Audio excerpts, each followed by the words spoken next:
we have a couple, they own a $600,000 house jointly held here in Bellport and $200,000 in the bank. Could be 500, could be $1 million in the bank, doesn't matter. Example here is 200,000. Husband has a stroke and he ends up in a nursing home.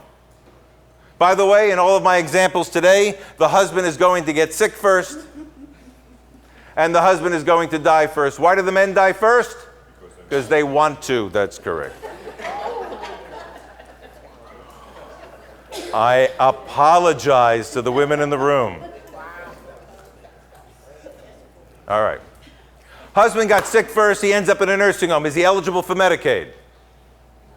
Depends. Is he eligible for Medicaid today? Oh, no, not with a... Is the house a problem?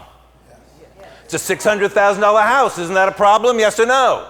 Yes, unless it's out of his name. The answer is no. As long as the spouse is living in the house is an exempt asset. I told you that already. The house is exempt. I don't care about the house right now. Of course, if he dies and she ends up in the nursing home, we lose the house. So we really want to do planning for both of them. But right now, we're in a crisis. The client didn't do anything. They're sitting there with this jointly held house.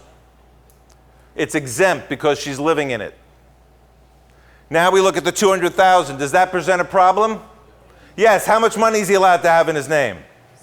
$16,800. That's correct. $16,800, and he's got at least joined on a $200,000 bank account here, or a brokerage account, or whatever they have.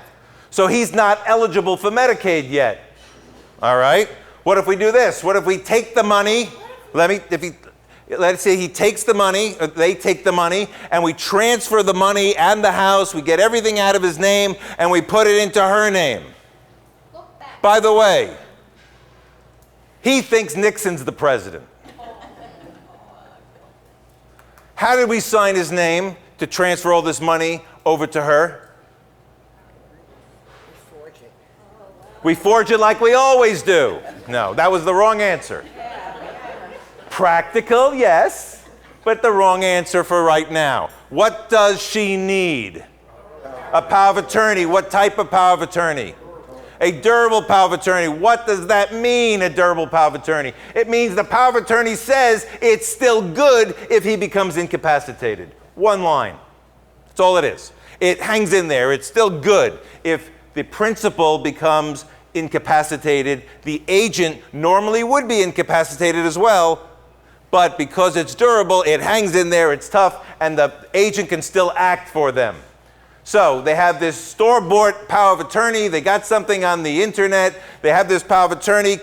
It appoints the wife to make all of his financial decisions. Can she use it to transfer all the money out of his name and put it in her name?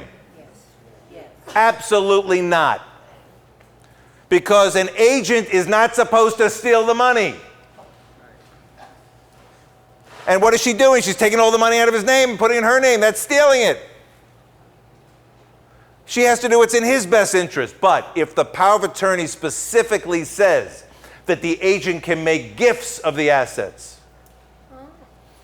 and it goes further, not only can they make a gift of the asset, but they can self-deal. They can actually give it to themselves. They can steal it. Then the agent, the wife here, would have the authority.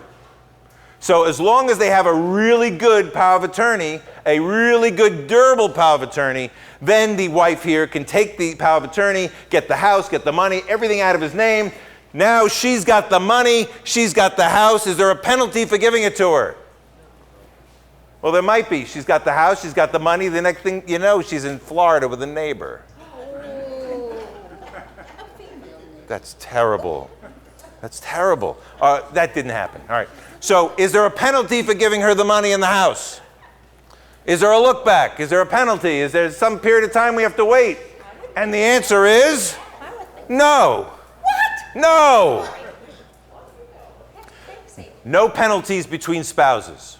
Unlimited amounts can go back and forth between spouses. No penalties at all. Okay? Good to know.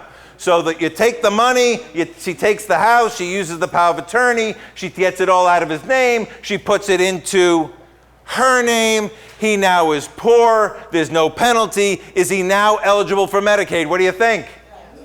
Absolutely not. No. Not yet. Because Medicaid's going to say, lady, you got too much money. You got too much money. You remember those I do's in sickness and in health?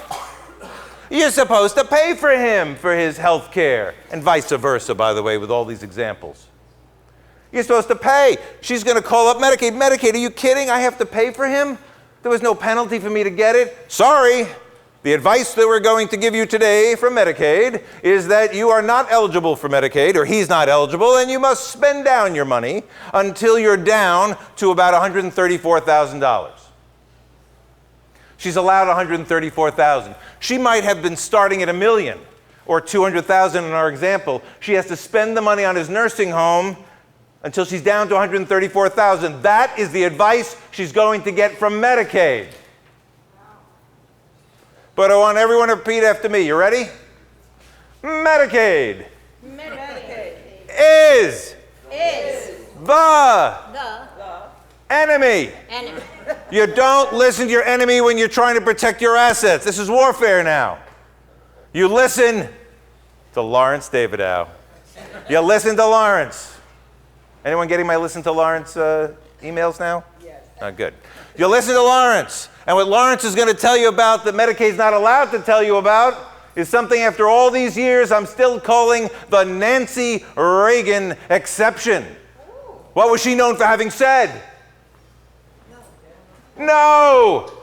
No. Sorry, Medicaid. No. I am not paying for him. I refuse to pay for him. And what the wife is doing here is technically called spousal refusal, and this might be something the husband already knows about.